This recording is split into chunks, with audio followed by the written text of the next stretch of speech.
Ladies and gentlemen, the President of the United States.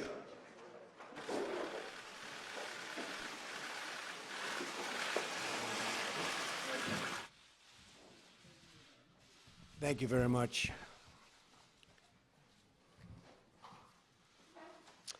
I wanted to begin by mentioning that the nominee for Secretary of the Department of Labor will be Mr. Alex Acosta.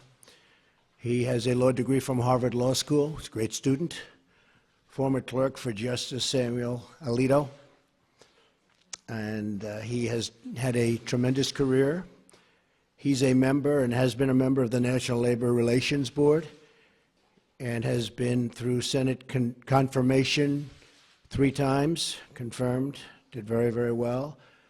And so Alex, I've wished him the best. We just spoke, and he's going to be, I think he'll be a tremendous Secretary of Labor.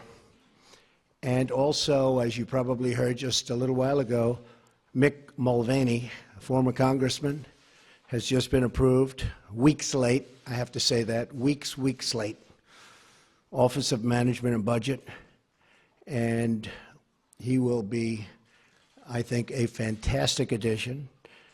Paul Singer just left. As you know, Paul was very much involved with the anti-Trump, or as they say, never Trump.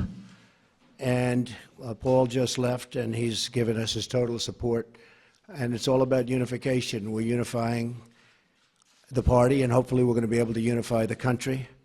It's very important to me. I've been talking about that for a long time, but it's very, very important to me. So I want to thank Paul Singer for being here and for coming up to the office. He was a very strong opponent, and now he's a very strong ally, and I appreciate that. I think I'll say a few words, and then we'll take some questions. And I had this time. We've been negotiating a lot of different transactions to save money on contracts that were terrible, including airplane contracts that were out of control and late and terrible, just absolutely catastrophic in terms of what was happening. And we've done some really good work. We're very proud of that. And then right after that, you prepare yourselves. We'll do some questions, unless you have no questions. That's always a possibility. I'm here today to update the American people on the incredible progress that has been made in the last 4 weeks since my inauguration. We have made incredible progress. I don't think there's ever been a president elected who in this short period of time has done what we've done. A new Rasmussen poll, in fact, because the people get it. Much of the media doesn't get it. They actually get it, but they don't write it, let's put it that way. But a new Rasmussen poll just came out just a very short while ago, and it has our approval rating at 55% and going up. The stock market has hit record numbers, as you know, and there has been a tremendous surge of optimism in the business world, which is, to me, means something much different than it used to. It used to mean, oh, that's good. Now it means that's good for jobs. Very different. Plants and factories are already starting to move back into the United States, and big league, Ford, General Motors, so many of them. I'm making this presentation directly to the American people with the media present, which is an honor to have you. This morning, because many of our nation's reporters and folks will not tell you the truth and will not treat the wonderful people of our country with the respect that they deserve. And I hope going forward we can be a little bit different and maybe get along a little bit better if that's possible. Maybe it's not, and that's okay too. Unfortunately, much of the media in Washington, D.C., along with New York, Los Angeles in particular, speaks not for the people, but for the special interests and for those profiting off a very, very obviously broken system. The press has become so dishonest that if we don't talk about it, we are doing a tremendous disservice to the American people. Tremendous disservice. We have to talk about it to find out what's going on, because the press honestly is out of control. The level of dishonesty is out of control. I ran for president to represent the citizens of our country. I am here to change the broken system so it serves their families and their communities well. I am talking and really talking on this very entrenched power structure, and what we're doing is we're talking about the power structure. We're talking about its entrenchment. As a result, the media is going through what they have to go through to oftentimes distort, not all the time, and some of the media is fantastic, I have to say. They're honest and fantastic. But much of it is not. The distortion, and we'll talk about it, you'll be able to ask me questions about it. But we're not going to let it happen, because I'm here again to take my message straight to the people. As you know, our administration inherited many problems across government and across the economy. To be honest, I inherited a mess. It's a mess. At home and abroad, a mess. Jobs are pouring out of the country. You see what's going on with all of the companies leaving our country, going to Mexico and other places. Low pay, low wages, mass instability overseas, no matter where you look. The Middle East, a disaster. North Korea, we'll take care of it, folks. We're going to take care of it all. I just want to let you know, I inherited a mess. Beginning on day one, our administration went to work to tackle these challenges. On foreign affairs, we've already begun enormously productive talks with many foreign leaders, much of it you've covered, to move forward towards stability, security, and peace in the most troubled regions of the world, of which there are many. We have had great conversations with the United Kingdom and meetings, Israel, Mexico, Japan, China, and Canada. Really, really productive conversations. I would say far more productive than you would understand. We've even developed a new council with Canada to promote women's business leaders and entrepreneurs. Very important to me, very important to my daughter Ivanka. I have directed our defense community, headed by our great general, now Secretary Mattis. He's over there now, working very hard, to submit a plan for the defeat of ISIS, a group that celebrates the murder and torture of innocent people in large sections of the world. It used to be a small group, now it's in large sections of the world. They've spread like cancer. ISIS has spread like cancer. Another mess I inherited. And we have imposed new sanctions on the nation of Iran, who's totally taken advantage of our previous administration. And they're the world's top sponsor of terrorism. And we're not going to stop until that problem is properly solved. And it's not properly solved now. It's one of the worst agreements I've ever seen drawn by anybody. I've ordered plans to begin for the massive rebuilding of the United States military. I've had great support from the Senate. I've had great support from Congress generally. We've pursued this rebuilding in the hopes that we will never have to use this military. And I will tell you, that is I would be so happy if we never had to use it. But our country will never have had a military like the military we're about to build and rebuild. We have the greatest people on earth in our military, but they don't have the right equipment, and their equipment is old. I used it. I talked about it at every stop. Depleted. It's depleted. It won't be depleted for long. And I think one of the reasons I'm standing here instead of other people is that, frankly, I talked about we have to have a strong military. We have to have strong law enforcement also. So we do not go abroad in the search of war. We really are searching for peace, but it's peace through strength. At home, we have begun the monumental task of returning the government back to the people on a scale not seen in many, many years.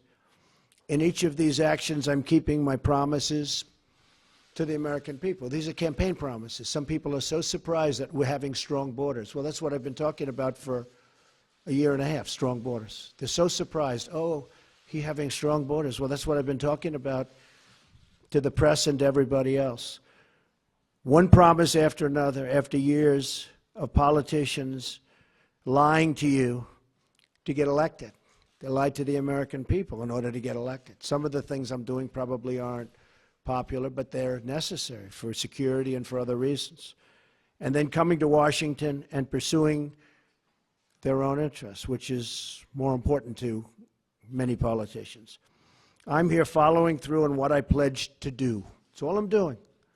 I put it out before the American people, got 306 electoral college votes. I wasn't supposed to get 222. They said there's no way to get 222. 230 is impossible. 270, which you need, that was laughable. We got 306 because people came out and voted like they've never seen before. So that's the way it goes. I guess it was the biggest electoral college win since Ronald Reagan. In other words, the media is trying to attack our administration because they know we are following through on pledges that we made, and they're not happy about it for whatever reason.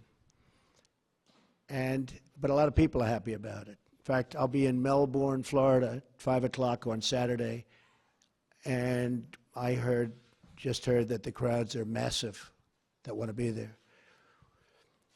I turn on the TV, open the newspapers, and I see stories of chaos. Chaos. Yet it is the exact opposite. This administration is running like a fine-tuned machine, despite the fact that I can't get my cabinet approved. And they're outstanding people, like Senator Dan Coates, who's there, one of the most respected men in the Senate. He can't get approved. How do you not approve him? He's been a colleague, highly respected, brilliant guy, great guy. Everybody knows it. We're waiting for approval.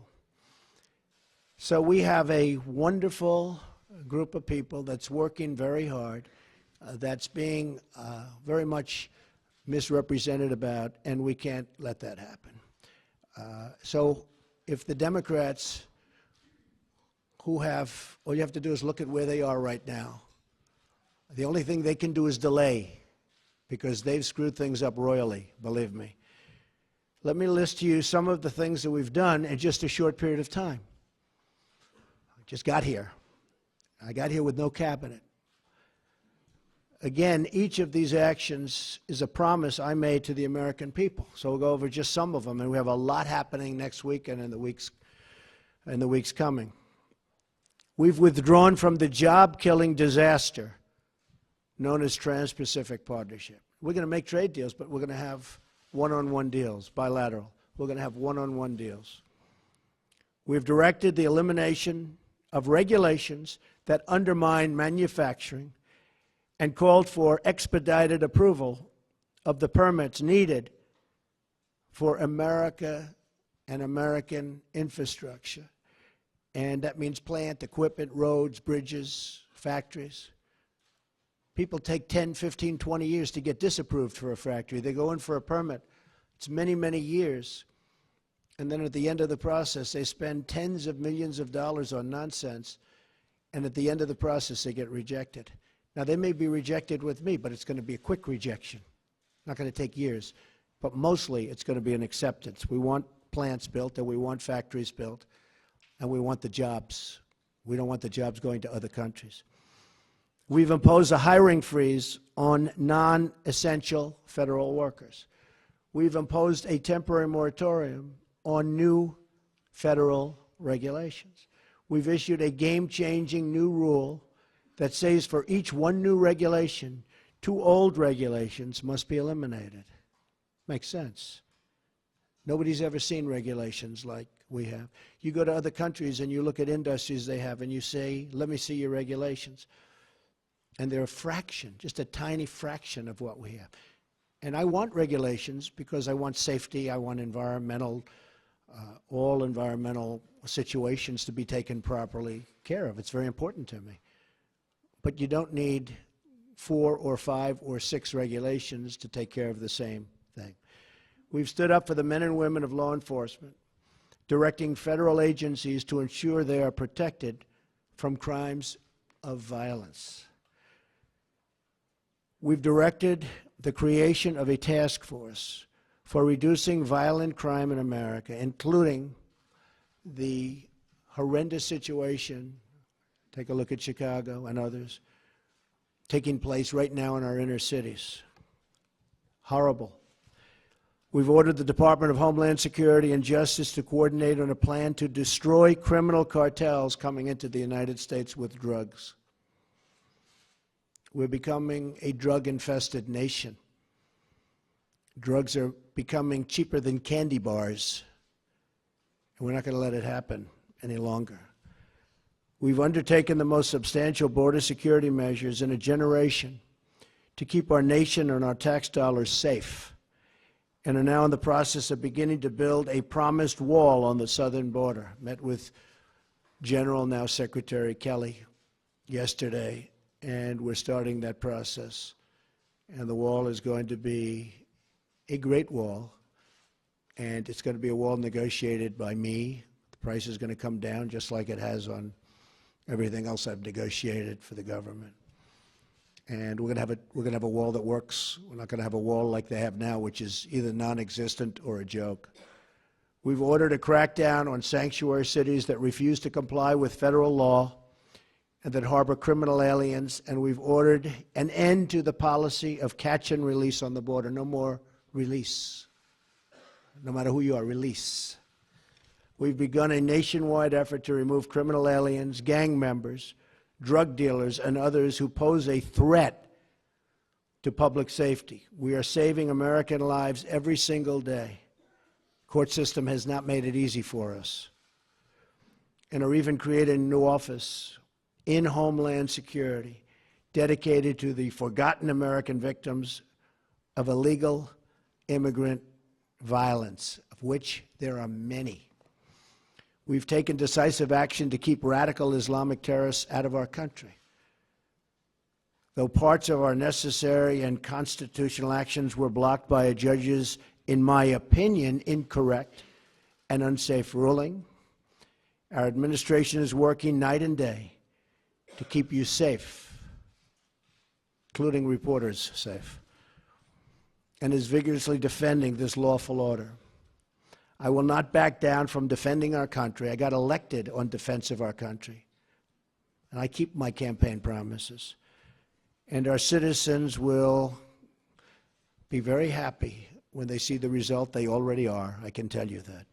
Extreme vetting will be put in place, and it already is in place in many places. In fact, we had to go quicker than we thought because of the bad decision we received from a circuit that has been overturned at a record number. I've heard 80%. I find that hard to believe. That's just a number I heard, that they're overturned 80% of the time. I think that circuit is in chaos, and that circuit is, frankly, in turmoil. But we are appealing that, and we are going further. We're issuing a new executive action next week that will comprehensively protect our country. So we'll be going along the one path and hopefully winning that. At the same time, we will be issuing a new and very comprehensive order to protect our people. And that'll be done sometime next week, toward the beginning or middle at the latest part. We've also taken steps to begin construction of the Keystone Pipeline and Dakota Access Pipelines, thousands and thousands of jobs, and put new Buy American measures in place to require American steel for American pipelines. In other words, they build a pipeline in this country, and we use the powers of government to make that pipeline happen. We want them to use American steel. And they're willing to do that, but nobody ever asked before I came along. Even this order was drawn, and they didn't say that. And I'm reading the order, I'm saying, why aren't we using American steel? And they said, that's a good idea, we put it in. To drain the swamp of corruption in Washington, D.C., I've started by imposing a 5-year lobbying ban on White House officials and a lifetime ban on lobbying for a foreign government. We've begun preparing to repeal and replace Obamacare. Obamacare is a disaster, folks. It's a disaster. You know, you can say, oh, Obamacare. I mean, they fill up our rallies with people that you wonder how they get there, but they're not the Republican people that our representatives are representing. So we've begun preparing to repeal and replace Obamacare and are deep in the midst of negotiations on a very historic tax reform to bring our jobs back. We're going to bring our jobs back to this country, big league. It's already happening, but big league. I've also worked to install a cabinet over the delays and obstruction of Senate Democrats. You've seen what they've done over the last long number of years. That will be one of the great cabinets ever assembled in American history. You look at Rex Tillerson, is out there negotiating right now. General Mattis, I mentioned before, General Kelly. We have great people. Mick is with us now. We have great people. Among their responsibilities will be ending the bleeding of jobs from our country and negotiating fair trade deals for our citizens. Now look, fair trade, not free, fair. If a country is taking advantage of us, we're not going to let that happen anymore. Now, every country takes advantage of us, almost. I may be able to find a couple that don't, but for the most part, that would be a very tough job for me to do. Jobs have already started to surge. Since my election, Ford announced it will abandon its plans to build a new factory in Mexico and will instead invest $700 million in Michigan, creating many, many jobs. Fiat Chrysler announced it will invest $1 billion in Ohio and Michigan, creating 2,000 new American jobs. They were with me a week ago. You know, you were here. General Motors likewise committed to invest billions of dollars in its American manufacturing operation, keeping many jobs here that were going to leave. And if I didn't get elected, believe me, they would have left. And these jobs and these things that I'm announcing would never have come here. Intel just announced that it will move ahead with a new plant in Arizona that probably was never going to move ahead with. And that will result in at least 10,000 American jobs. Walmart announced it will create 10,000 jobs in the United States just this year because of our various plans and initiatives. And there'll be many, many more, many more. These are a few that we're naming.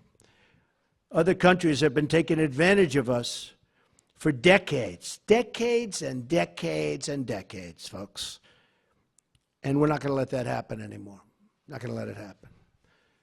And one more thing, I have kept my promise to the American people by nominating a justice of the United States Supreme Court, Judge Neil Gorsuch, who is from my list of 20 and who will be a true defender of our laws and our Constitution. Highly respected. Should get the votes from the Democrats. You may not see that, but he'll get there one way or the other. But he should get there the old-fashioned way, and he should get those votes. This last month has represented an unprecedented degree of action on behalf of the great citizens of our country. Again, I say it, there has never been a presidency that's done so much in such a short period of time.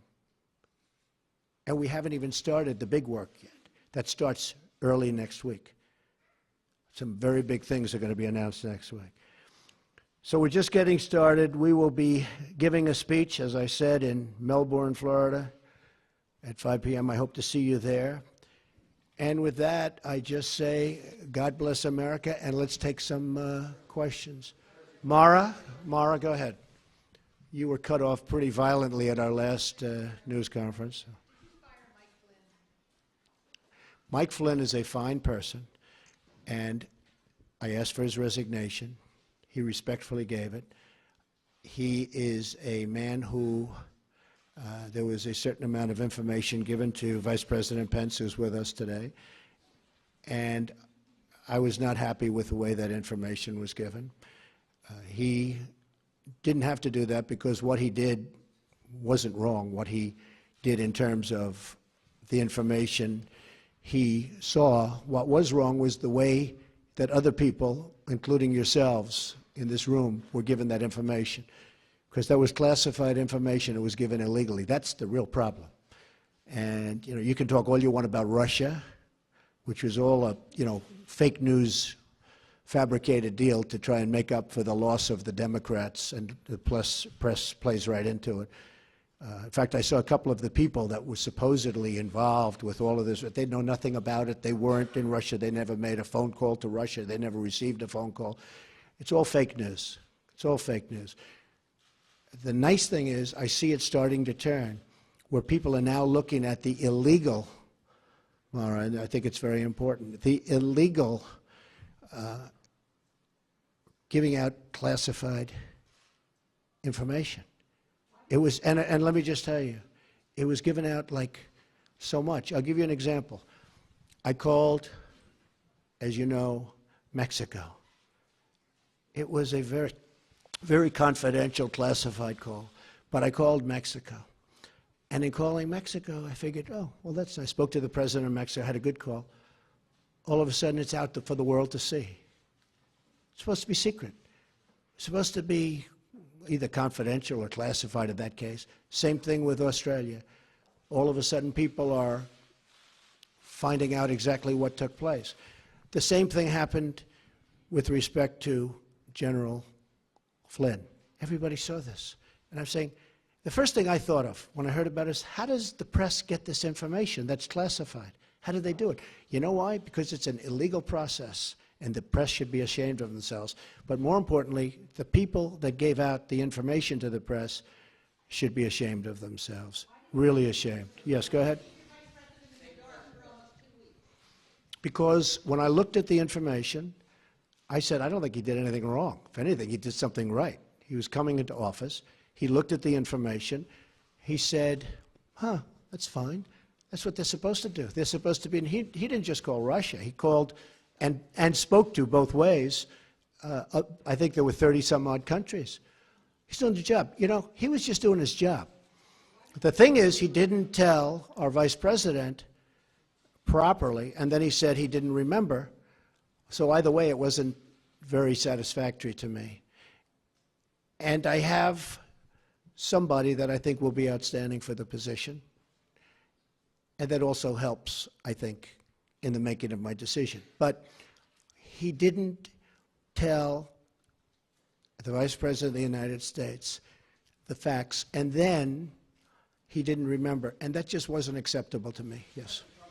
Since you brought up Russia, I'm looking for some clarification here. During your campaign, did anyone from your team communicate with members of the Russian government or Russian intelligence? And if so, what were the nature of those conversations? Yeah. Well, the failing New York Times wrote a big, long front-page story yesterday. And it was very much discredited, as you know. It's a joke. And the people mentioned the story. I noticed they were on television today saying they never even spoke to Russia. They weren't even a part, really. I mean, there was such a minor part. I hadn't spoken to them. I think the one person, I don't think I've ever spoken to him. I don't think I've ever met him. And he actually said he was a very low-level member of, I think, a committee for a short period of time. I don't think I ever met him. Now, it's possible that I walked into a room and he was sitting there, but I don't think I ever met him. I didn't talk to him ever, and he thought it was a joke. The other person said he never spoke to Russia, never received a call, look at his phone records, et cetera, et cetera. And the other person, people knew that he represented various countries, but I don't think he represented Russia, but knew that he represented various countries. That's what he does. I mean, people know that. That's Mr. Manafort, who's, by the way, a respected man. He's a respected man. But I think he represented the Ukraine or Ukraine government or somebody. But people knew that. Everybody knew that. So these people, and he said that he has absolutely nothing to do and never has with Russia. And he said that very forcefully. I saw his statement. He said it very forcefully. Most of the papers don't print it because that's not good for their stories. So the three people that they talked about all totally deny it. And I can tell you, speaking for myself, I own nothing in Russia. I have no loans in Russia. I don't have any deals in Russia. President Putin called me up very nicely to congratulate me on the win of the election. He then called me up extremely nicely to congratulate me on the inauguration, which was terrific. But so did many other leaders, almost all other leaders from almost all other countries. So that's the extent. Russia is fake news. This is fake news put out by the media. The real news is the fact that people, probably from the Obama administration, because they're there, because we have our new people going in place right now. As you know, Mike Pompeo is now taking control of the CIA. James Comey at FBI. Dan Coates is waiting to be approved. I mean, he is a senator and a highly respected one, and he's still waiting to be approved. But our new people are going in. And just while you're at it, because you mentioned this, Wall Street Journal did a story today that was almost as disgraceful as the failing New York Times' story yesterday. And it talked about, you saw it front page. So, Director of National Intelligence just put out, acting, a statement. Any suggestion that the United States intelligence community, this was just given to us, is withholding information and not providing the best possible intelligence to the president and his national security team is not true. So they took this front page story out of the Wall Street Journal, top, and they just wrote the story that it's not true. And I'll tell you something, I'll be honest, because I sort of enjoy this back and forth, and I guess I have all my life, but I've never seen more dishonest media than, frankly, the political media. I thought the financial media was much better, much more honest. But I will say that I never get phone calls from the media. How do they write a story like that in the Wall Street Journal without asking me? Or how do they write a story in the New York Times, put it on front page? That was like the story they wrote about the women and me. Front page, big, massive story. And it was nasty. And then they called, they said, we never said that. We like Mr. Trump. They called up my office. We like Mr. Trump. We never said that. And it was they totally misrepresented those very wonderful women, I have to tell you. Totally misrepresented. I said, give us a retraction. They never gave us a retraction. And frankly, I then went on to other things. Okay. Go ahead. You okay? Good. Very simply, you said today that you had the biggest electoral margin since Ronald Reagan at 304 or 306 electoral votes. In fact, President Obama got 365. Well, I'm talking about Republican. Yeah. Obama 300. Yeah. George H.W. Bush 426 when he won as president. So why should Americans trust? Well, no, I was given that information. I don't know. I was just given. We had a very, very big margin. I guess my question is, why should Americans trust you when you accuse the information they receive of being fake when you're providing information? Well, I don't know. I was given that information. I've seen that information around. But it was a very substantial victory. Do you agree with that? Okay, thank you. That's a good answer. Yes. Good, sure. Can you tell us, in determining that Lieutenant General Flynn was no wrongdoing in your mind, what evidence was weighed? Did you ask for transcripts of these telephone intercepts with Russian officials, particularly ambassador to the Kiev, who he was communicating with? What evidence did you weigh to determine that there was no wrongdoing? Further to that, sir, you said on a couple of occasions this morning you were going to aggressively pursue the source of these leaks. We are. Can we ask what we're going to do and also refer to that as a review of the intelligence community and then us see the framework of the Well, first of all, about that, we now have Dan Coates, hopefully soon, Mike Pompeo, and James Comey, and they're in position. So I hope that we'll be able to straighten that out without using anybody else. The gentleman you mentioned is a very talented man, very successful man, and he has offered his services, and it's something we may take advantage of. But I don't think we'll need that at all because of the fact that, I think that we're going to be able to straighten it out very easily on its own. As far as the general's concerned, when I first heard about it, I said, that doesn't sound wrong. My counsel came, Don McGahn, White House counsel, and he told me, and I asked him, and he can speak very well for himself. He said he doesn't think anything is wrong. He really didn't think, it was really what happened after that, but he didn't think anything was done wrong. I didn't either, because I waited a period of time and I started to think about it. I said, well, I don't see, to me he was doing the job. The information was provided by, who I don't know, Sally Yates, and I was a little surprised because I said, doesn't sound like he did anything wrong there, but he did something wrong with respect to the vice president, and I thought that was not acceptable. As far as the actual making the call, in fact, I've watched various programs and I've read various articles where he was just doing his job. That was very normal. You know, at first everybody got excited because they thought he did something wrong. After they thought about it, it turned out he was just doing his job. So, and I do, and by the way, with all of that being said, I do think he's a fine man. Yes, John? Yeah, go ahead, finish off, then I'll get you, John. Yes, we're looking at him very, very serious. I've gone to all of the folks in charge of the various agencies, and I've actually called the Justice Department to look into the leaks. Those are criminal leaks. They're put out by people either in agencies. I think you'll see it stopping because now we have our people in. You know, again, we don't have our people in because we can't get them approved by the Senate. We just had Jeff Sessions approved in Justice as an example.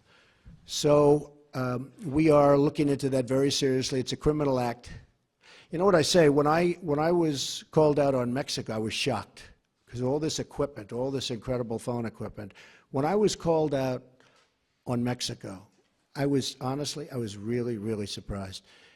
But I said, you know, it doesn't make sense. That won't happen. But that wasn't that important to call. It was fine. I could show it to the world, and he could show it to the world. The president, who's a very fine man, by the way. Same thing with Australia. I said, that's terrible that it was leaked, but it wasn't that important. But then I said to myself, what happens when I'm dealing with the problem of North Korea? What happens when I'm dealing with the problems in the Middle East? Are you folks going to be reporting all of that very, very confidential information, very important, very, you know, I mean, at the highest level? Are you going to be reporting about that too? So I don't want classified information getting out to the public. And in a way, that was almost a test. So I'm dealing with Mexico. I'm dealing with Argentina. We were dealing on this case with Mike Flynn. All this information gets put into the Washington Post and gets put into the New York Times. And I'm saying, what's going to happen when I'm dealing on the Middle East? What's going to happen when I'm dealing with really, really important subjects like North Korea? We got to stop it. That's why it's a criminal penalty. Yes, John. Thank you, Mr. President. I just want to get you to clarify this very important point. Can you say definitively that no one on your campaign had any contact with the Russians during the campaign? And on the leaks, is it fake news or are these real leaks? Well, the leaks are real. You're the one that wrote about them and reported them. I mean, the leaks are real. You know what they said. You saw it. And the leaks are absolutely real. The news is fake because so much of the news is fake. So one thing that I felt it was very important to do, and I hope we can correct it, because there's nobody I have more respect for, well, maybe a little bit, but than reporters, than good reporters. It's very important to me, and especially in this position. It's very important. I don't mind bad stories. I can handle a bad story better than anybody, as long as it's true. And, you know, over a course of time, I'll make mistakes and you'll write badly, and I'm okay with that. But I'm not okay when it is fake. I mean, I watch CNN, it's so much anger and hatred and just the hatred. I don't watch it anymore because it's very good. He's saying no. It's okay, Jim. It's okay, Jim, you'll have your chance. But I watch others too. You're not the only one, so don't feel badly. But I think it should be straight. I think it would be frankly more interesting. I know how good everybody's ratings are right now, but I think that'd actually be better. People, I mean, you have a lower approval rate than Congress. I think that's right. I don't know, Peter, is that one right? Because, you know, I think they have lower, I heard lower than Congress. But honestly, the public would appreciate it. I'd appreciate it. Again, I don't mind bad stories when it's true. But we have an administration where the Democrats are making it very difficult. I think we're setting a record or close to a record in the time of approval of a cabinet. I mean, the numbers are crazy. When I'm looking, some of them had approved immediately. I'm going forever. And I still have a lot of people that we're waiting for. And that's all they're doing is delaying. And you look at Schumer and the mess that he's got over there. and they have nothing going. The only thing they can do is delay. And, you know, I think they'd be better served by, you know, approving and making sure that they're happy and everybody's good.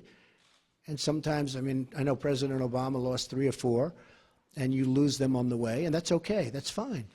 But I think they would be much better served, John, if they just went through the process quickly. This is pure delay tactics. And they say it, and everybody understands it. Yeah, go ahead, Jim.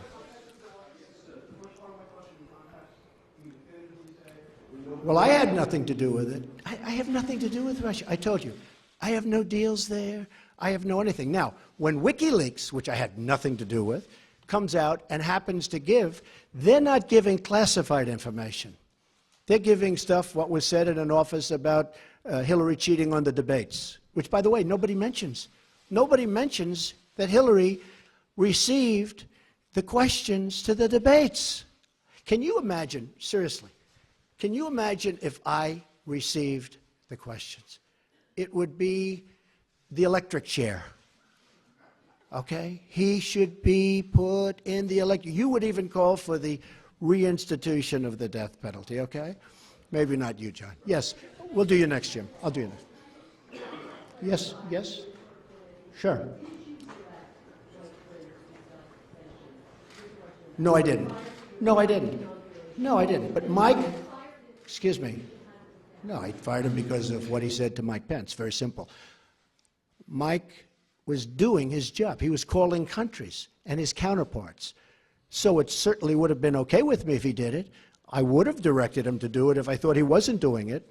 I didn't direct him, but I would have directed him because that's his job. And it came out that way. And in all fairness, I watched Dr. Charles Krauthammer the other night say he was doing his job. And I agreed with him. And since then, I've watched many other people say that. No, I didn't direct him, but I would have directed him if he didn't do it. Okay? Jim? Okay. Well, ask Jeff Zucker how he got his job, okay? Well, not too many. You know, we do have other people. You do have other people, and your ratings aren't as good as some of the other people that are waiting. Pretty good right now, actually. Okay. Go ahead, Jim. If I may ask, sir, you said earlier that WikiLeaks was revealing information about the Hillary Clinton campaign during the election cycle. You welcomed that. At one I was okay with it. You said you loved WikiLeaks. At another campaign press conference, you called on the Russians to find the missing 30,000 emails. I'm wondering, sir, if you... Well, she was actually missing 33, and then that got extended with a whole maybe pile my after numbers that. are off a little bit, too. No, but I did say 30, but it was actually higher than that. If I may ask you, sir, it sounds as though you do not have much credibility here when it comes to leaking, if that is something that you encouraged during the campaign. Fair question. Ready? If I may ask you that. No, but let me do one at a If I time. may ask Do you a mind? follow-up. Yes, sir. All right. So in one case, you're talking about highly classified information. In the other case, you're talking about John Podesta saying bad things about the boss. I will say this. If John Podesta said that about me and he was working for me, I would have fired him so fast your head would have spun. He said terrible things about her. But it wasn't classified information. But in one case, you're talking about classified. Regardless, if you look at the RNC, we had a very strong, at my suggestion, and I give Reince great credit for this, at my suggestion, because I know something about this world, I said, I want a very strong defensive mechanism. I don't want to be hacked. And we did that. And you have seen that they tried to hack us, and they failed. The DNC did not do that. And if they did it, they could not have been hacked. But they were hacked, and terrible things came in. And, you know, the only thing that I do think is unfair is some of the things were so, they were, when I heard some of those things, I picked up the papers the next morning and said, oh, this is going to be front page. Wasn't even in the papers. Again, if I had that happen to me, it would be the biggest story in the history of publishing or the head of newspapers. I would have been the headline in every newspaper. I mean, think of it. They gave her the questions to a debate, and she should have reported herself. Why didn't Hillary Clinton announce that, I'm sorry, but I have been given the questions to a debate or a town hall, and I feel that it's inappropriate, and I want to turn in CNN for not doing a good job. And if I may follow up on that, just something that Jonathan Carl was asking you about. You said that the leaks are real, but the news is fake. I guess I don't understand. It seems that there's a disconnect there. If the information coming from those leaks is real, then how can the stories be No, fake? the reporting is fake. And if I Look, may ask, look, I just want to ask Jim, you know one what other- it is? Here's the thing. The public isn't, they read newspapers, they see television, they watch. They don't know if it's true or false because they're not involved. I'm involved. I've been involved with this stuff all my life. But I'm involved. So I know when you're telling the truth or when you're not. I just see many, many untruthful things. And I'll tell you what else I see. I see tone. You know the word tone. The tone is such hatred. I'm really not a bad person, by the way. No, but the tone is such, I do get good ratings, you have to admit that. The tone is such hatred. I watched this morning a couple of the network, and I have to say, Fox and Friends in the morning, they're very honorable people. They're very, not because they're good, because they hit me also when I do something wrong, but they have the most honest morning show. That's all I can say. It's the most honest. But the tone, Jim, if you look, the hatred, I mean, sometimes somebody gets, well, you look at your show that goes on at 10 o'clock in the evening. You just take a look at that show. That is a constant hit. The panel is almost always exclusive anti-Trump. The good news is he doesn't have good ratings. But the panel is almost exclusive anti-Trump. And the hatred and venom coming from his mouth, the hatred coming from other people on your network. Now, I will say this. I watch it. I see it. I'm amazed by it. And I just think you'd be a lot better off. I honestly do. The public gets it, Look, when I go to rallies, they turn around, they start screaming at CNN. They want to throw their placards at CNN. I think you would do much better by being different. But you just take a look. Take a look at some of your shows in the morning and the evening. If a guest comes out and says something positive about me, it's brutal. Now, they'll take this news conference. I'm actually having a very good time, okay? But they'll take this news conference. Don't forget, that's the way I won. Remember, I used to give you a news conference every time I made a speech, which was like every day, okay? No, that's how I won. I won with news conference and probably speeches. I certainly didn't win by people listening to you people, that's for sure. But I'm having a good time. Tomorrow they will say, Donald Trump rants and raves at the press. I'm not ranting and raving. I'm just telling you, you're dishonest people. But I'm not ranting and raving. I love this. I'm having a good time doing it. But tomorrow the headlines are going to be, Donald Trump rants and raves. I'm not ranting and raving. Go ahead. If I may just one more follow-up. Should I let him have a little bit more? What do you think, just Peter? because Yeah? of this- Peter, should let him have a little because bit of more? this- Sit down. Sit down. Just We'll because of the we'll get it. just because of the attack of fake news and attacking our network, I just want to ask you, sir. I'm changing it from fake news, though. Doesn't that undermine? Very fake news. I Go know, ahead. but aren't you? Go ahead. Real news, Mr. President. Real news. And you're not related to our new... I am not related, sir. No. I do like the sound of Secretary Acosta, I must say. I Mr. looked at President. that name. I said, wait a minute. Is there any relation there? Alex Acosta. I'm sure you checked that out, sir. No, I checked it. They said, no, sir. I said, do me a favor. Go back and check the family tree. Okay. But aren't you concerned, sir, that you are undermining the people's faith in the First Amendment, freedom of the press in this country, when you call stories you don't like fake news? Why not just say it's a story I don't like? I When do you that. call it fake news, No, I you're do that. undermining No, confidence in I our do that. news media. Here's the thing. Isn't Okay, that important? I understand what and you're right about that, except this. See, I know when I should get good and when I should get bad. And sometimes I'll say, wow, that's going to be a great story, and I'll get killed. I know what's good and bad. I'd be a pretty good reporter, not as good as you. But I know what's good. I know what's bad. And when they change it and make it really bad, something that should be positive, sometimes something that should be very positive, they'll make okay. They'll even make it negative. So I understand it. So because I'm there, I know what was said, I know who's saying it, I'm there. So it's very important to me. Look, I want to see an honest press. When I started off today by saying that it's so important to the public to get an honest press. The public doesn't believe you people anymore. Now, maybe I had something to do with that. I don't know. But they don't believe you. If you were straight and really told it like it is, as Howard Cosell used to say, right? Of course, he had some questions also.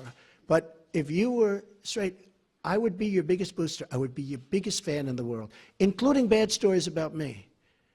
But if you go, as an example, your CNN, I mean, it's story after story after story is bad. I won. I won. And the other thing, chaos. There's zero chaos. We are running, this is a fine-tuned machine. And Reince happens to be doing a good job, but half of his job is putting out lies by the press. You know, I said to him yesterday, this whole Russia scam that you guys are building so that you don't talk about the real subject, which is illegal leaks. But I watched him yesterday working so hard to try and get that story proper. And I'm saying, here's my chief of staff, a really good guy, did a phenomenal job at RNC. I mean, he won the election, right? Won the presidency. We got some senators. We got some all over the country. You take a look. He's done a great job. And I said to myself, you know, and I said to somebody that was in there, I said, you take a look at Reince. He's working so hard just putting out fires that are fake fires. I mean, they're fake. They're not true. And isn't that a shame? Because he'd rather be working on health care. He'd rather be working on tax reform, Jim. I mean that. I would be your biggest fan in the world if you treated me right. Now, I sort of understand there's a certain bias, maybe by Jeff or somebody, you know, for whatever reason. And I understand that. But you've got to be at least a little bit fair. And that's why the public sees it. They see it. They see it's not fair. You take a look at some of your shows, and you see the bias and the hatred. And the public is smart. They understand it. Okay, yeah, go ahead. Go ahead. We have no doubt that you believe this story is fake, but for those who believe that there is something to it, is there anything that you have learned over these last few weeks that you might be able to reveal that might ease their concerns that this isn't fake news? And secondly, I think they don't believe it. I don't think the public believes it. That's why the Rasmussen poll just has me through the roof. I don't think they believe it. Well, I guess one of the reasons I'm here today is to tell you the whole Russian thing, that's a ruse. That's a ruse.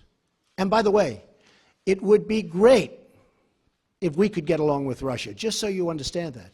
Now, tomorrow you'll say, Donald Trump wants to get along with Russia. This is terrible. It's not terrible. It's good.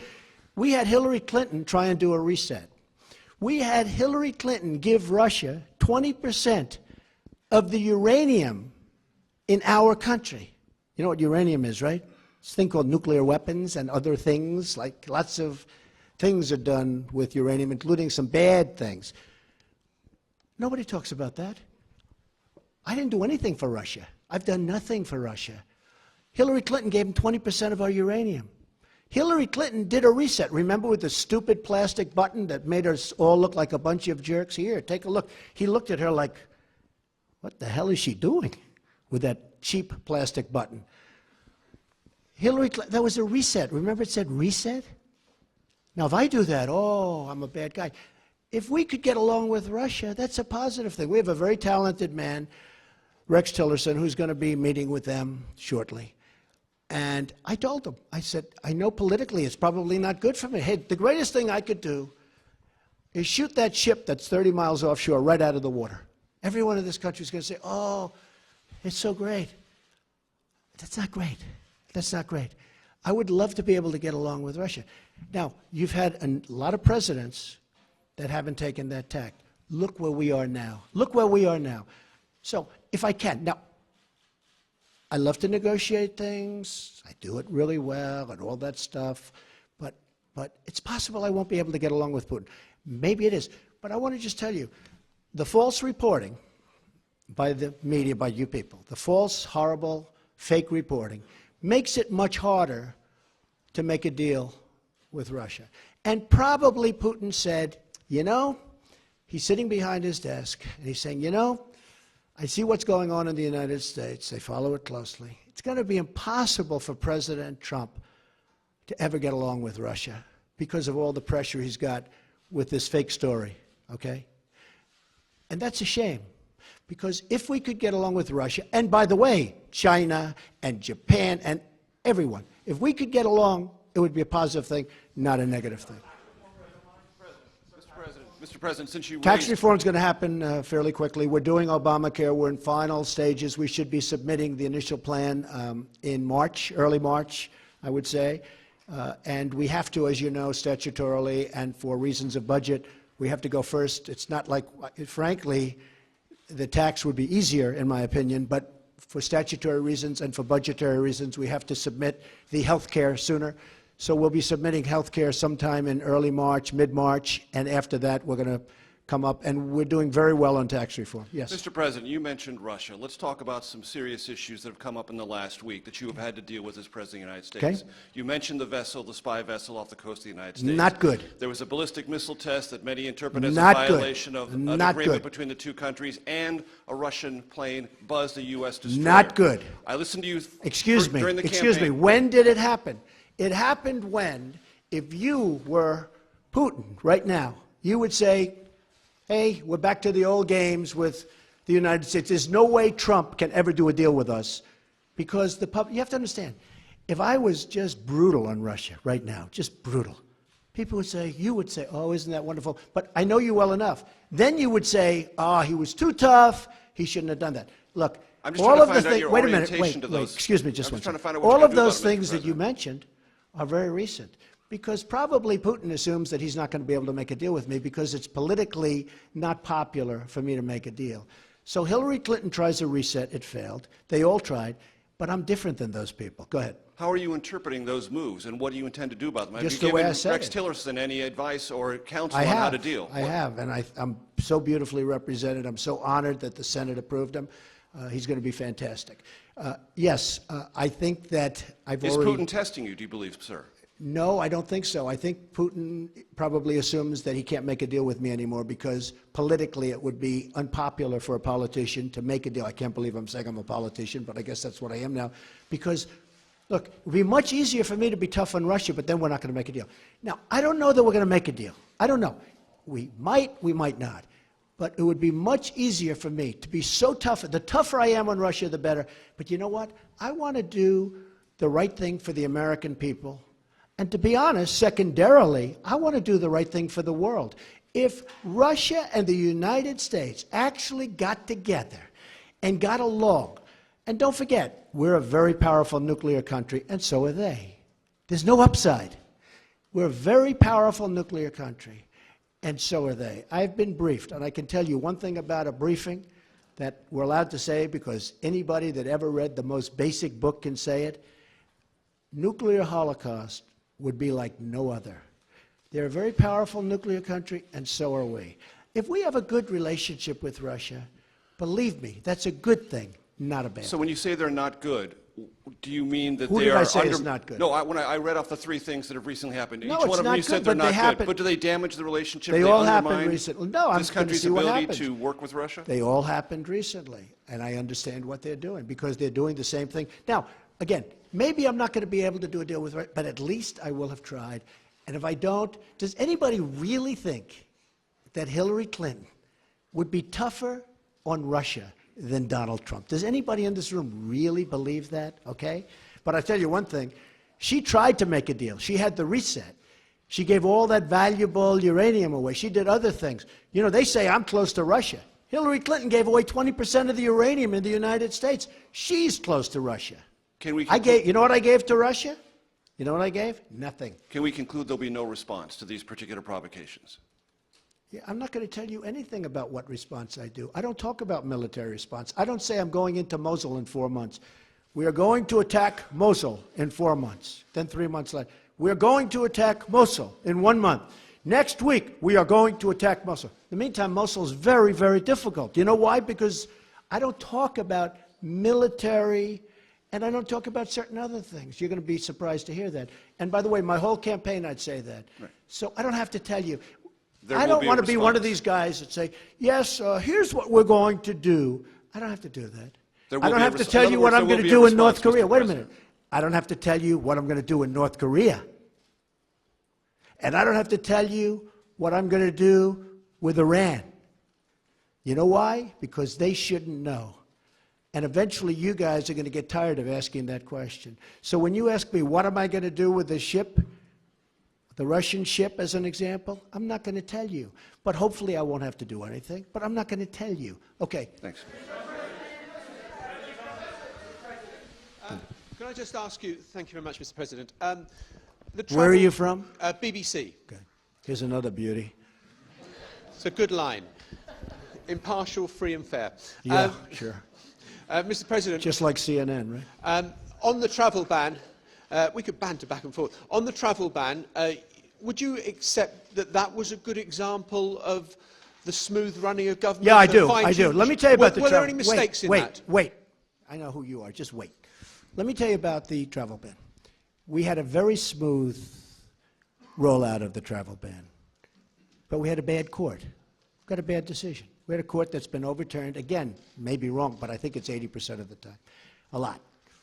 We had a bad decision. We're going to keep going with that decision. We're going to put in a new executive order next week sometime, but we had a bad decision. That's the only thing that was wrong with the travel ban. You had Delta with a massive problem with their computer system at the airports. You had some people that were put out there, brought by very nice buses, and they were put out at various locations. Despite that, the only problem that we had is we had a bad court. We had a court that gave us what I consider to be, with great respect, a very bad decision. Very bad for the safety and security of our country. The rollout was perfect. Now, what I wanted to do was do the exact same executive order, but said one thing, and I said this to my people: give them a 1-month period of time. But General Kelly, now Secretary Kelly, said, if you do that, all these people will come in the month, the bad ones. You do agree there are bad people out there, right? They're not everybody that's like you. You have some bad people out there. So Kelly said, you can't do that. And he was right. As soon as he said it, I said, wow, never thought of it. I said, how about 1 week? He said, no good. You got to do it immediately, because if you do it immediately, they don't have time to come in. Now, nobody ever reports that. But that's why we did it quickly. Now, if I would have done it a month, everything would have been perfect. The problem is we would have wasted a lot of time and maybe a lot of lives, because a lot of bad people would have come into our country. Now, in the meantime, we're vetting very, very strongly. Very, very strongly. But we need help, and we need help by getting that executive order passed. Just a brief follow-up. But if it's so urgent, why not introduce... Yes, go ahead. I was hoping that we could get a yes or no answer on one of these questions involving Russia. Can you say whether you are aware that anyone who advised your campaign had contacts with Russia during the course of the election? Well, I told you, General Flynn obviously was dealing, so that's one person, but he was dealing as he should have been. During the election? No, nobody that I know of. So you're not aware of any contacts during the course of the election? How many times do I have to answer this question? Can you just say Russia yes or no is on a it? ruse. Yeah, I know you have to get up and ask a question, so important. Russia is a ruse. I have nothing to do with Russia. Haven't made a phone call to Russia in years. Don't speak to people from Russia. Not that I wouldn't, I just have nobody to speak to. I spoke to Putin twice. He called me on the election, I told you this, and he called me on the inauguration a few days ago. We had a very good talk, especially the second one. Lasted for a pretty long period of time. I'm sure you probably get it because it was classified, so I'm sure everybody in this room perhaps has it. But we had a very, very good talk. I have nothing to do with Russia. To the best of my knowledge, no person that I deal with does. Now, Manafort has totally denied it. He denied it. Now, people knew that he was a consultant over in that part of the world for a while, but not for Russia. I think he represented Ukraine, or people having to do with Ukraine, or people that, whoever. But people knew that. Everybody knew that. But in his capacity as your campaign manager, was he in touch with Russian officials during the election? You know what? He said no. I can only tell you what he... Now, he was replaced long before the election. You know that, right? He was replaced long before the election. When all of this stuff started coming out, it came out during the election.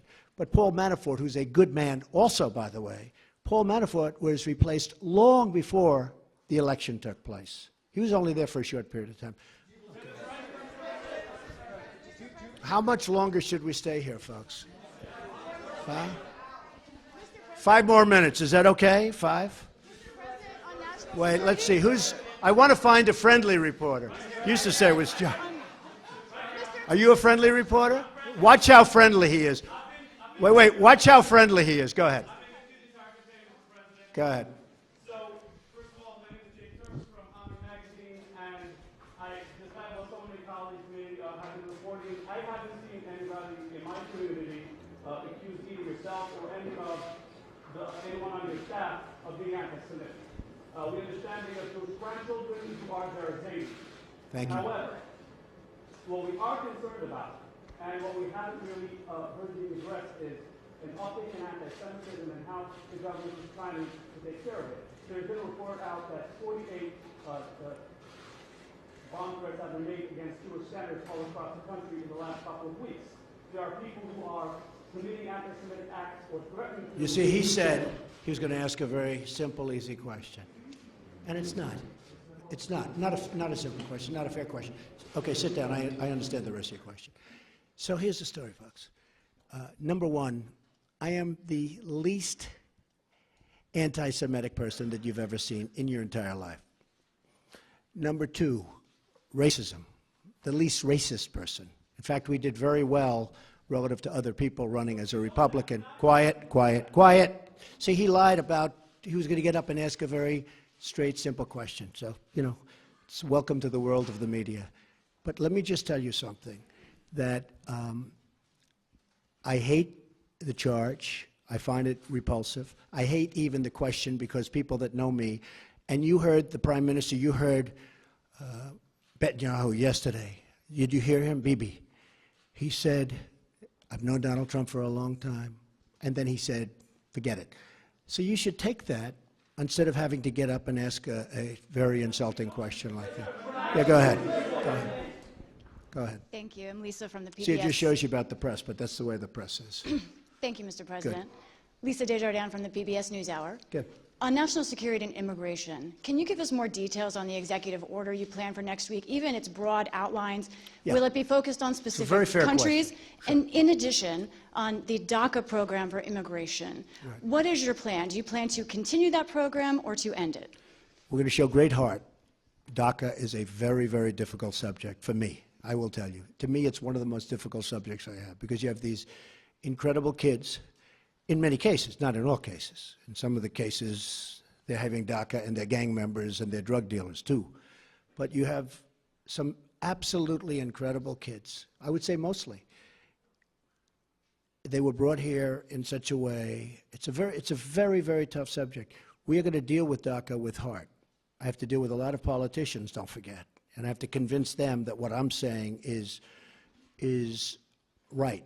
And I appreciate your understanding on that. But the DACA situation is a very, it's a very difficult thing for me, because, you know, I love these kids. I love kids. I have kids and grandkids. And I find it very, very hard doing what the law says exactly to do. And, you know, the law is rough. I'm not talking about new laws. I'm talking the existing law is very rough. It's very, very rough.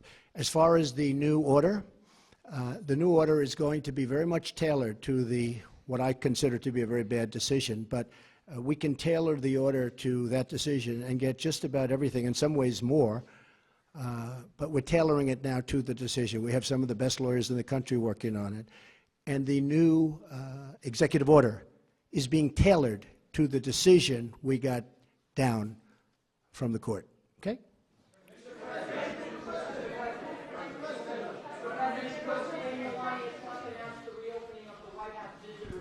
Yes. And she does a lot of great work for the country as well. Can you tell us a little bit about what First Lady Melania Trump does for the country, and there's a unique level of interest in your administration? So by opening the White House visitor's office, what does that mean to you and the rest of the Now that's what I call a nice question.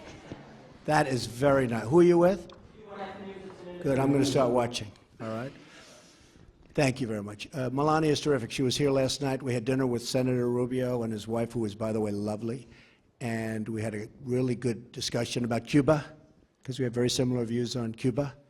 And Cuba was very good to me in the Florida election, as you know, the Cuban people, Americans. And I think that Melania is going to be outstanding. That's right. She just opened up the visitor center, in other words, touring of the White House. She, like others that she's working with, feel very, very strongly about women's issues, women's difficulties, very, very strongly. And she's a very, very strong advocate. I think she's a great representative for this country. And a funny thing happens, because she gets so unfairly maligned. The things they say, I've known her for a long time. She was a very successful person. She was a very successful model. She did really well. She would go home at night and didn't even want to go out with people. She was a very private person. She was always the highest quality that you'll ever find.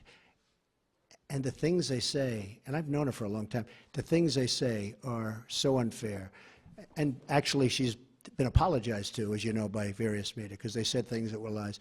I just tell you this, I think she's going to be a fantastic First Lady. She's going to be a tremendous representative of women and of the people.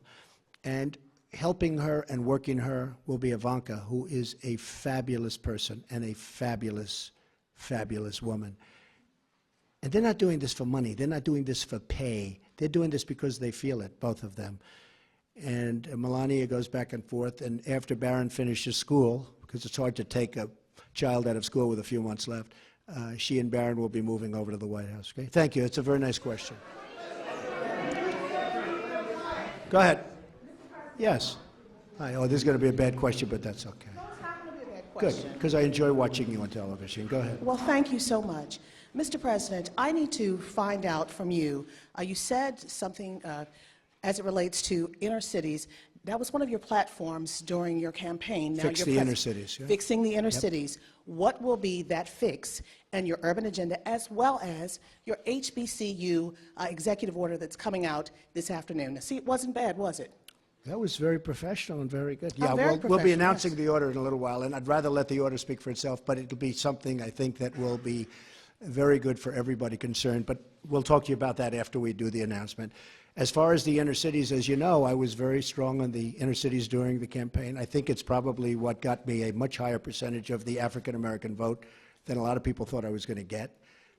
We did, much higher than people thought I was going to get, and I was honored by that, including the Hispanic vote, which was also much higher. And, by the way, if I might add, including the women's vote, which was much higher than people thought I was going to get. So we are going to be working very hard on the inner cities, having to do with education, having to do with crime. We're going to try and fix as quickly as possible. It takes a long time. It's taken 100 years and more for some of these places to evolve, and they evolved, many of them, very badly. But we're going to be working very hard on health and health care, very, very hard on education, and also we're going to be working in a stringent way and a very good way on crime. You go to some of these inner city places, and it's so sad when you look at the crime. You have people, and I've seen this, and I've sort of witnessed it. In fact, in 2 cases, I have actually witnessed it. They lock themselves into apartments, petrified to even leave in the middle of the day. They're living in hell. We can't let that happen. So we're going to be very, very strong. It's a great question, and it's a very difficult situation because it's been many, many years. It's been festering for many, many years. But we have places in this country that we have to fix. We have to help African American people that, for the most part, are stuck there. Hispanic American people. We have Hispanic American people that are in the inner cities, and they're living in hell. I mean, you look at the numbers in Chicago. There are 2 Chicagos, as you know. There's one Chicago that's incredible, luxurious, and all, and safe. There's another Chicago that's worse than almost any of the places in the Middle East that we talk about and that you talk about every night on the newscasts. So we're going to do a lot of work on the inner cities. I have great people lined up to help with the inner cities. Well, Okay? when you say the inner cities, are you going to include the CBC, Mr. President, in your conversations with your urban agenda, your inner city agenda, as well as? Am I going to include Are you who? going to include the Congressional Black Caucus and the Congressional Well, I Hispanic would. Caucus? I tell you what. Do you want to as set well up as the on meeting? Do you want to set up the meeting? No. Are they friends of I'm yours? just a reporter. No, set up the meeting. I know some of them, but I'm sure Let's they're go. Set up watching a right now. meeting. I would love to meet with the Black Caucus. I think it's great, the Congressional Black Caucus. I think it's great. I actually thought I had a meeting with Congressman Cummings, and he was all excited, and then he said, "Oh, I can't move. It might be bad for me politically. I can't have that meeting." I was all set to have the meeting. We called him, and he was all set. I spoke to him on the phone. Very nice guy. I hear he wanted that meeting with you as well. He wanted it, but we called. They can't make a meeting with him. Every day I walk in, I said, I would like to meet with him because I do want to solve the problem. But he probably was told by Schumer or somebody like that, some other lightweight, he was probably told, don't meet with Trump. It's bad politics, and that's part of the problem in this country. Okay, one more. Go ahead. No, one question. Two we can't handle. This room can't handle two. Go ahead. Give me the better of your two. I'll follow up on my colleague's question about anti-Semitism. It's not about your personality or your beliefs. We're talking about a rise in anti-Semitism around the country, some of it by supporters in your name. What can you And some of it, and can I be honest with you? And this has to do with racism and horrible things that are put up. Some of it written by our opponents. You do know that. Do you understand that? You don't think anybody would do a thing like that. Some of the signs you'll see are not put up by the people that love or like Donald Trump. They're put up by the other side. And you think it's like playing it straight? No. But you have some of those signs, and some of that anger is caused by the other side. They'll do signs and they'll do drawings that are inappropriate. It won't be my people. It will be the people on the other side to anger people like you. Okay. Go ahead. Go ahead. Who is that? Where is that? Oh, stand up. You can. Oh, I'm working on it. No, I'm working on it very hard. No. Look, hey, just so you understand, we had a totally divided country for 8 years, and long before that, in all fairness to President Obama, long before President Obama, we have had a very divided. I didn't come along and divide this country. This country was seriously divided before I got here. We're going to work on it very hard. One of the questions that was asked, I thought was a very good question, was about the inner cities. I mean, that's part of it. But we're going to work on education. We're going to work on we're going to try and stop the crime. We have great law enforcement officials. We're going to try and stop crime. We're not going to try and stop, we're going to stop crime. But it's very important to me. But this isn't Donald Trump that divided a nation. We went 8 years with President Obama, and we went many years before President Obama. We lived in a divided nation. And I am going to try. I will do everything within my power to fix that. I want to thank everybody very much. It's a great honor to be with you. Thank you. Thank you very much. Thanks. We'll do it later.